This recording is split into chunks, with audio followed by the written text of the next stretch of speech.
Let me tell you what I mean by that. The word anfusakum is mentioned at the very least at 45 places in Holy Quran. It's a very profound word, has multiple meanings, but most of the time it means yourself or each other. I'll give you two examples. Allah Ta'ala says, وَلَا تَلْمِزُوا أَنفُسَكُمْ in Surah Al-Hujurat. Do not defame each other. And وَلَا تَقْتِلُوا أَنفُسَكُمْ, do not kill each other. The same verses can be read as do not defame yourself, or do not defame each other, or do not kill yourself, or do not kill each other. It's an act of self-destruction, because when you defame a brother, you like it or not, no matter how justified you are, you will end up defaming yourself in that process. Therefore, I say that this is an act of self-destruction. And as Ahmadi Muslims and Ahmadi Muslim brothers, can we afford it? Can we afford to let this shaitan come within our ranks, infiltrate among our lines and say, don't be a part of it? "Ae mere darakht-e wajood ki sarsab shakho," Hazrat Masih Maud says, "O ye the green saplings of my tree." Are you going to allow that shaitan to cut those green saplings? Are you going to say, I'm not going to be a part of it? Look at what's happening in Pakistan. Look at what's happening in Bangladesh. Look at what's happening in Indonesia. Can you afford to say that I'm not going to be a part of it?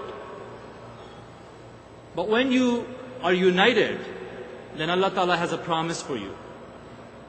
Allah Ta'ala has a profound reward for you, because in Surah Al-Hashr, we don't have to worry about what's happening in Pakistan and in Bangladesh and Indonesia, because our God is with us. And He says in Surah Al-Hashr that you think these enemies to be united while their hearts are divided.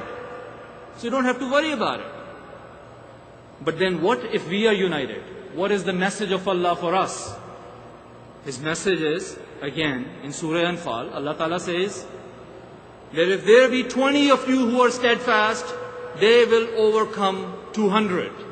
And if there be 100 of you who are steadfast, they will overcome 1,000.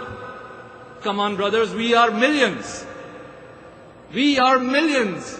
So why are we afraid, and what are we afraid of? And this was that second part of my story. This is why I told you in the beginning, yes, my 3 brothers are still in Pakistan. Yes, I still miss them. But look at this. Look at this. I have hundreds of brothers.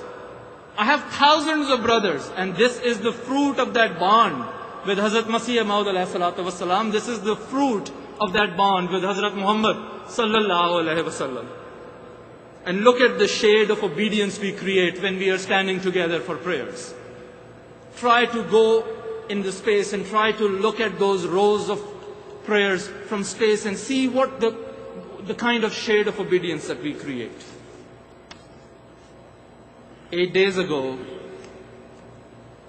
I listened to Hazrat Khalifatul Masih al-Khamis, Ayyadullah Ta'ala bin Nasr al-Aziz's sermon from Germany. And I have to admit, I listened it with a very heavy heart. And I'm sure you also listen to it with a very heavy heart. Our Imam is not asking us to take out swords, and our Imam is not asking us to throw our lives. All he is saying is forgive each other. All he is saying is love each other. Develop a bond of brotherhood. Is that too much to ask? Is that something that he should have to ask over and over again? And let me quote the exact words of Huzur with a very, very heavy heart. He says that ye jalsa baaz phate hue dilon mein muhabbatein paida karne ka bais ban jaye. That this jalsa becomes a source of love between those hearts that are divided right now. So let the shaitan and the opponents of Islam and Ahmadiyyat know that their evil plans will never succeed. For they are planning against the will of Allah, and Allah is the best of the planners.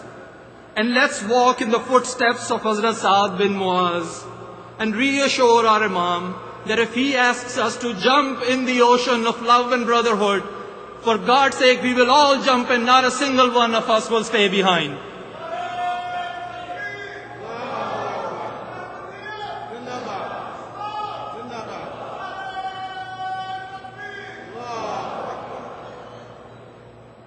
So what's the take-home message?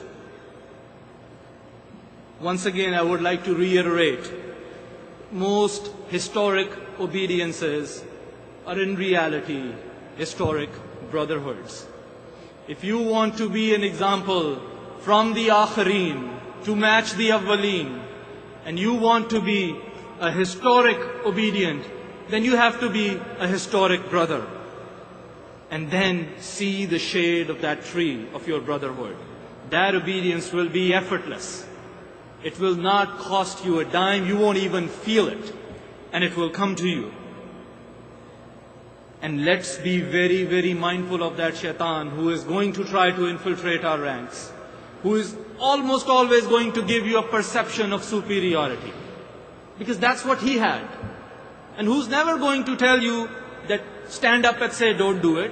He's only going to say, don't be a part of it. You don't have to be a part of that Waqar Amal because you are above that. You don't have to be a part of that Tabligh plan because nobody sought your opinion. Or you don't have to be a part of that financial sacrifice scheme because you don't agree with it. That's how that shaitan is going to come to you.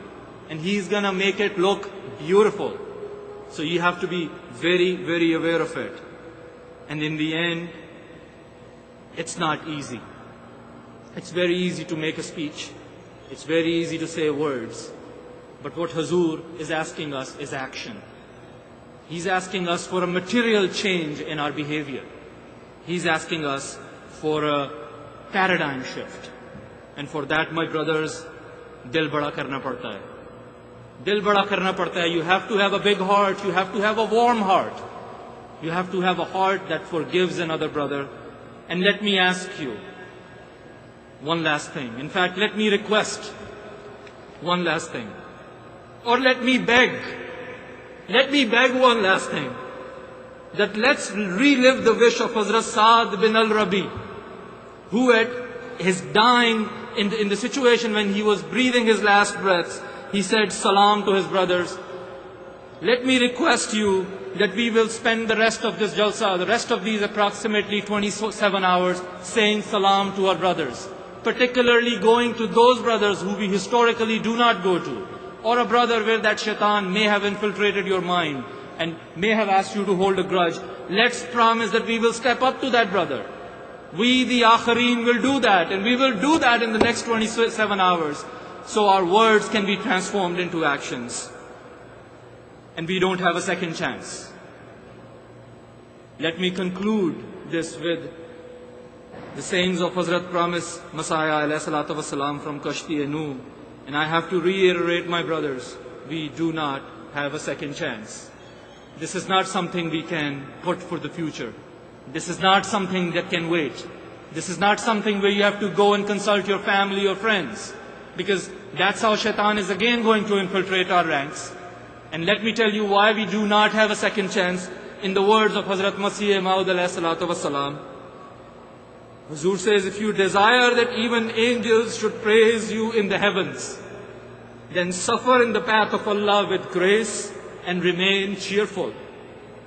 Hear abuse and remain grateful. And despite frustrations, do not break your ties.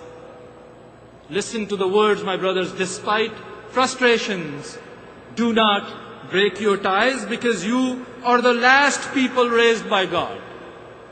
You are the last people raised by God, so do such deeds of piety as to touch the loftiest standards of excellence.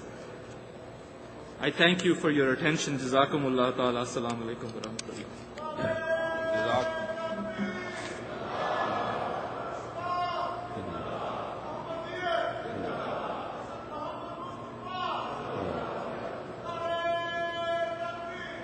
No.